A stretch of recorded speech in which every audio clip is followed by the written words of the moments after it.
ये सिर्फ एक कॉमिक बुक की कहानी नहीं है, ये एक मॉडर्न ट्रेजेडी है। धोखे की, ऐसे नुकसान की जिसे कोई सह ना पाए, और एक ऐसे भयानक, जायज़ गुस्से की कहानी जो एक पूरी दुनिया को उसके घुटनों पर लाने वाला है। इस तबाही को समझने के लिए हमें इसके 5 हिस्सों को देखना होगा। पहला, एक राजा की वापसी। फिर, चांद पर छाई खामोशी। इसके बाद, एक दुनिया जो सुनने पर मजबूर हो जाएगी। चौथा, धरती का बेबस जवाब। और आखिर में, जब जंग की पहली घंटी बजेगी। ये एक कहानी नहीं, एक युद्ध की उल्टी गिनती है जिसे रोका नहीं जा सकता। हर बड़ी तबाही की शुरुआत कहीं ना कहीं से तो होती ही है। एक पल, एक फैसला। और इस कहानी की शुरुआत हुई थी धरती के सबसे समझदार लोगों के एक बंद कमरे में लिए गए फैसले से। एक ऐसा फैसला जो दुनिया को हमेशा के लिए बदलने वाला था। ये थे illuminati, mister fantastic, iron man, doctor strange, black bolt. वो लोग जो खुद को इंसानियत का रखवाला समझते थे, इतने होशियार कि उन्हें लगता था वो भगवान का रोल भी निभा सकते हैं। और उन्होंने अपना फैसला सुनाया एक ऐसे इंसान पर जिसे वो सिर्फ एक बेकाबू मॉन्स्टर समझते थे। तो उनका हल क्या था? बहुत बेरहम और आसान। हल्क को एक स्पेसशिप में बंद करो और ब्रह्मांड के किसी अंधेरे कोने में फेंक दो। उसे एक जंगली दुनिया में भेज दो जहां वो किसी और की मुसीबत बन जाए, इस उम्मीद में कि वो फिर कभी नजर नहीं आएगा। और बस, उन्हें लगा कि प्रॉब्लम हमेशा के लिए सॉल्व हो गई। उन्होंने शायद चैन की सांस भी ली होगी। ये उनके फैसले के पीछे का एक शांत, अंधा कर देने वाला घमंड था। उन्हें जरा भी अंदाजा नहीं था कि उन्होंने प्रॉब्लम को खत्म नहीं किया, बल्कि एक ऐसे गुस्से को जन्म दिया है जिसकी वो कल्पना भी नहीं कर सकते। वो बहुत बहुत ज्यादा गलत थे। हल्क न सिर्फ उस जंगली दुनिया में जिंदा बचा, बल्कि उसने उसे जीत लिया। वो एक गुलाम बना, एक वॉरियर बना और आखिर में एक राजा। उसने वो सब कुछ हासिल किया जो उससे छीना गया था, और अब वो बदला लेने के लिए घर लौट रहा था। पहले तो ये रडार स्क्रीन पर बस एक छोटा सा निशान था। फिर वो निशान बड़ा होता गया। पत्थर से बना एक बहुत बड़ा वॉरशिप जो खामोशी से स्पेस में तैर रहा था। उसका टारगेट धरती, लेकिन पहले उसे गुजरना था डिफेंस की पहली लाइन से, इनह्यूमंस के घर चांद से। और चांद पर उसका स्वागत करने के लिए खड़ा था ब्लैक बोल्ट, इनह्यूमंस का खामोश राजा। एक ऐसा रूलर जिसकी एक फुसफुसाहट पहाड़ों को मिट्टी में मिला सकती है और जिसकी चीख एक प्लैनेट को तोड़ सकती है। उसकी खामोशी ही उसकी सबसे बड़ी ताकत थी। लेकिन हल्क की आंखों में कोई डर नहीं था, सिर्फ एक ठंडा, पक्का इरादा और गुस्सा। ये वो इंसान था जिसने दुनियाओं का दर्द सहा था, जिसने आग में चलना सीखा था। धमकियां अब उसके लिए कोई मायने नहीं रखती थीं। ब्लैक बोल्ट अपनी पूरी ताकत से हमला करता है।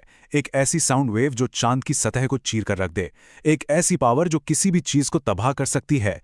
लेकिन हल्क बस उसे सह लेता है। वो अपनी जगह से हिलता तक नहीं, और बस उसी एक पल में ब्लैक बोल्ट को समझ आ जाता है कि उसके सामने कोई मामूली दुश्मन नहीं खड़ा है। और उस खामोश हिंसा के बाद जब धूल बैठती है, तो सिर्फ एक ही शख्स खड़ा रहता है। हल्क अपने हारे हुए दुश्मन के ऊपर खड़ा है, ये साबित करते हुए कि पुरानी धमकियां अब काम नहीं करेंगी। और फिर उस खामोशी में वो फुसफुसाता है, मैं तुम्हें चीखते हुए सुनना चाहता हूं। ये शब्द हल्क की बेरहमी का एक नया खौफनाक लेवल सेट करते हैं। ये अब सिर्फ गुस्सा नहीं है, ये सजा है।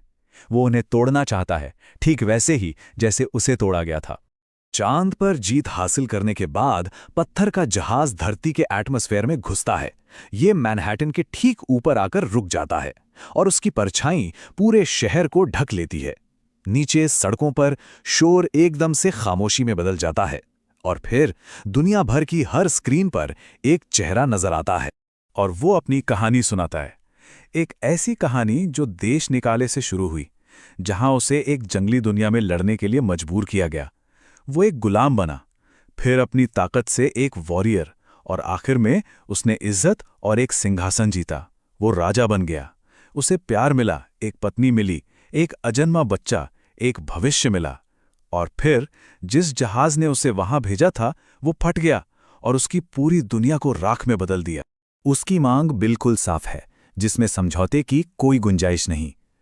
Iron man, Reed Richards, doctor strange, वो 24 घंटे के अंदर उसके सामने सरेंडर कर दें, और अपनी बात को साबित करने के लिए वो दुनिया को ब्लैक बोल्ट का टूटा हुआ शरीर दिखाता है।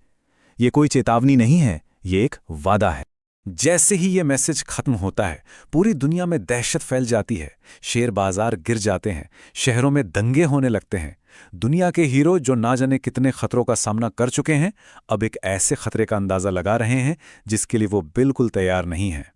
हीरोज का रिएक्शन बिखरा हुआ और हताशा से भरा है। आयरन मैन और डॉक्टर स्ट्रेंज अपने घमंड के नतीजों का सामना कर रहे हैं। वो अपने सबसे ताकतवर लेकिन सबसे अनस्टेबल हथियार सेंट्री को बुलाने के बारे में सोचते हैं। सड़कों पर स्पाइडरमैन बेकाबू भीड़ को कंट्रोल करने की कोशिश कर रहा है। वो तैयारी नहीं कर रहे हैं, वो सिर्फ रिएक्ट कर रहे हैं। और फिर शी हल्क आती है, जेनिफर वॉल्टर्स, शांति से मामले को सुलझाने की आखिरी बहुत पतली सी उम्मीद। वो सिर्फ हल्क को नहीं देखती, वो अपने कजिन ब्रूस बैनर को देखती है।